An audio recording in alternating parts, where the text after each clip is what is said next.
Hello बच्चों, आप सबको फिर से स्वागत करता हूं।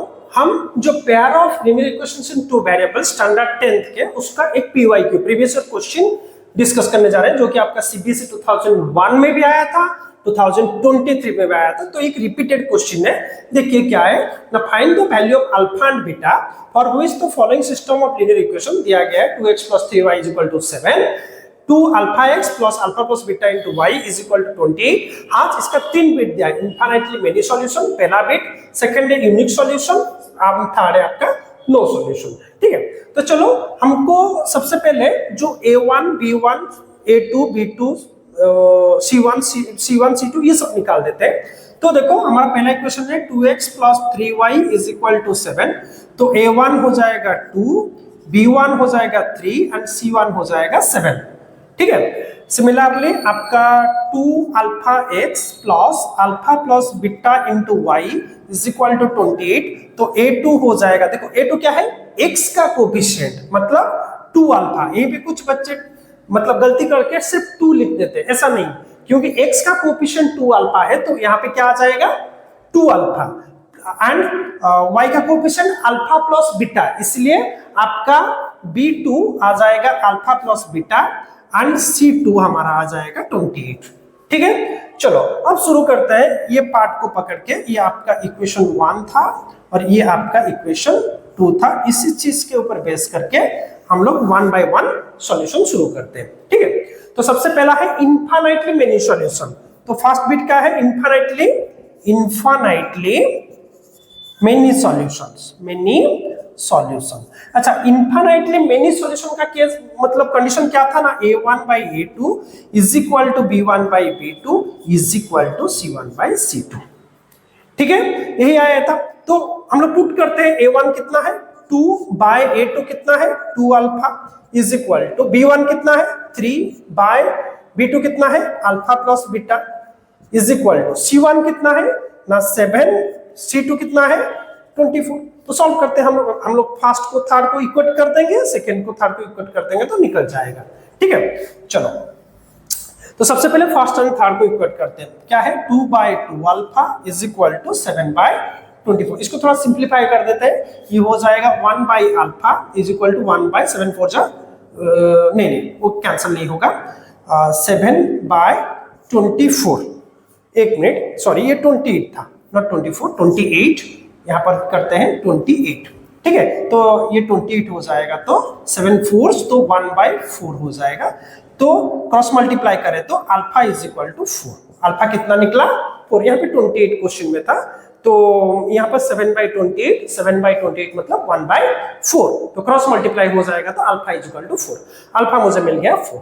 चलो अब क्या करते हैं, सेकंड को थर्ड के साथ इक्वेट करते हैं। सेकंड क्या था 3 by alpha plus beta is equal to 7 by 28, ये था सेकंड एंड थर्ड। देखो यहाँ पे अल्फा 4 निकला ना, हम यहाँ पे डायरेक्ट सब्स्टिट्यूट कर सकते हैं। ठीक है, तो हम लोग लिख सकते हैं 3 by 4 plus beta is equal to 1 by 4। Ready, that implies, तो क्या करेंगे, क्रॉस मल्टीप्लाई कर देते हैं। 4 plus beta is equal to 12। ठीक है, तो बीटा कितना हो जाएगा ना 12 माइनस 4, तो बीटा हो जाएगा 8। तो इनफाइनाइटली मेनी सॉल्यूशन के लिए आपका अल्फा निकलेगा 4 एंड बीटा निकलेगा 8। कौन सा केस ना, इनफाइनाइटली मेनी सॉल्यूशन के लिए। ठीक है, तो हम लोग यहाँ पे लिख सकते हैं फॉर इनफाइनाइटली मेनी सॉल्यूशन आपका अल्फा हो जाएगा 4, बीटा हो जाएगा 8। ठीक है, तो चलो अभी चलते हैं हम लोग जिसका जो सेकंड बिट। क्या था सेकंड बिट का क्वेश्चन ना, सेकंड बिट का क्वेश्चन था यूनिक सॉल्यूशन। अच्छा, यूनिक सॉल्यूशन का जो यूनिक सॉल्यूशन है उसका कंडीशन क्या था ना, a1 by a2 is not equal to b1 by b2। a1 by a2 is not equal to b1 by b2। तो a1 कितना था ना 2 by 2 alpha, 2 by 2 alpha is not equal to b1 3 by b2 alpha plus beta, ready. अच्छा, तो ये कितना होगा 1 by alpha is not equal to 3 by alpha plus beta. उसको ही सॉल्व करेंगे। मैं यहां से थोड़ा इरेज कर देता हूं फर्स्ट बिट को, ठीक है। चलो तो क्या हो जाएगा ना, दैट इंप्लाइज, यहां से कंटिन्यू करता हूं यहां पे, तो alpha plus beta is not equal to 3 alpha, cross multiply कर दिया, ठीक है। 3 अल्फा आपका, अगर अल्फा को साइड ले लूंगा तो हो जाएगा beta is not equal to 3 alpha minus alpha, that implies beta is not equal to 2 alpha. तो कौन से केस में इनफाइनाइटली, सॉरी कौन से केस में यूनिक सॉल्यूशन होगा ना, जब बीटा 2 अल्फा के साथ इक्वल नहीं होगा तब जाकर ये यूनिक सॉल्यूशन होगा। अगर इक्वल हो जाएगा तो यूनिक सॉल्यूशन नहीं होगा।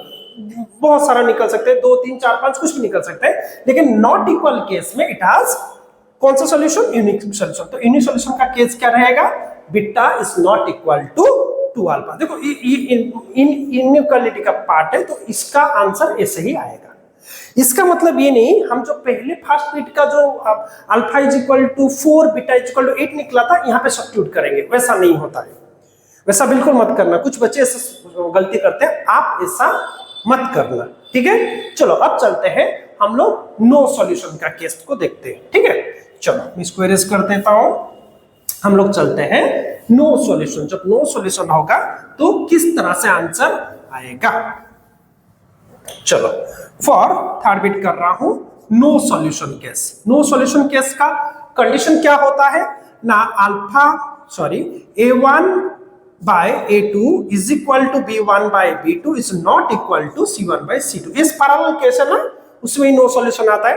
तो चलो a1 होता है आपका 2, a2 होता है 2 अल्फा, b1 होता है 3, b2 होता है alpha plus beta, is not equal to c1 कितना है ना 7, c2 है हमारा 28। यहाँ पे नॉट इक्वल टू ध्यान से हम लोग करेंगे। तो चलो सबसे फर्स्ट सेकंड को इक्वेट कर देते हैं। तो 2 by 2 alpha is equal to 3 by alpha plus beta, that implies ये कैंसिल होगा, 1 by alpha is equal to 3 by alpha plus beta, that implies alpha plus beta is equal to 3 alpha, beta is equal to आपका 3 alpha minus alpha, that implies beta is equal to 2 alpha। इसको रखते हैं यहाँ पे, ठीक है। अभी second third को हम लोग सॉल्व करते हैं। 3 by alpha plus beta is not equal to 7 by 28, ठीक है।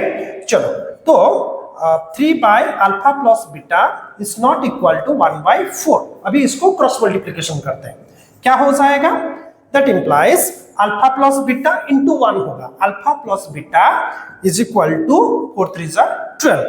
क्या होगा, यहाँ पे सब्स्टिट्यूट करते हैं, बीटा का वैल्यू 2 अल्फा निकला, तो alpha plus 2 alpha is not equal to 12, that implies 3 alpha is not equal to 12। दोनों साइड अगर 3 डिवाइड कर देंगे तो कितना होगा, 3 alpha by 3 is not equal to 12 by 3। So alpha is not equal to 4। Alpha कितना निकला ना 4 निकला। अभी वही 4 का वैल्यू यहाँ पे सब्स्टिट्यूट करेंगे तो क्या होगा, अल्फा नॉट इक्वल टू 4, देख रहे हो ना। तो beta is equal to 2 alpha था, जबकि alpha is not equal to 4। अगर हम लोग इस प्लेस में इंटू 4 कर देंगे तो ये नॉट इक्वल टू बन जाएगा, that implies beta is not equal to 8। तो ये जो थर्ड केस है आपका नो सॉल्यूशन में, कब नो सॉल्यूशन निकलेगा, अल्फा 4 नहीं होना चाहिए, बीटा 8 नहीं होना चाहिए, तब जाकर नो सॉल्यूशन निकलेगा, तब जाकर लाइंस पैरेलल होंगे। बहुत ही इंपॉर्टेंट, बहुत ही शानदार और रिपीटेड क्वेश्चन। देखो आप लोग को बच्चों शायद डाउट हो रहा होगा कि सीबीएसई क्या, सीबीएसई हमारा क्वेश्चन रिपीट करता है, तो आंसर है यस।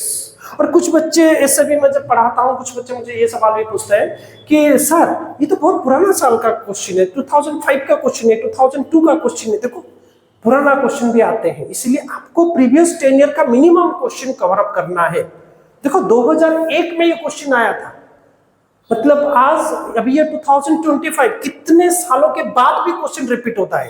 और 2001 का क्वेश्चन 2023 में भी आया था, देख रहे हो ना। तो नो डाउट इस तरह का क्वेश्चन आपका रिपीट होता है, सीबीएसई में कुछ भी क्वेश्चन आप डेफिनेटली रिपीट होता है, तो आप PYQ जो क्वेश्चन है मैं जो प्रैक्टिस करवा रहा हूं आप उसको बिल्कुल भी मिस मत कीजिए, और चैनल को सब्सक्राइब करके आप लोग रखो, बेल आइकन को ऑन करो, हिट करो, एंड चैनल को डेफिनेटली सब्सक्राइब करो। जो पुराना क्वेश्चंस, इंपॉर्टेंट क्वेश्चन, उसका और भी बहुत सारे क्वेश्चन मैंने प्रैक्टिस करवाया, उसका जो लिंक मैं डिस्क्रिप्शन में आपको दे रहा हूं, वहां से आप चेकआउट कर सकते हो।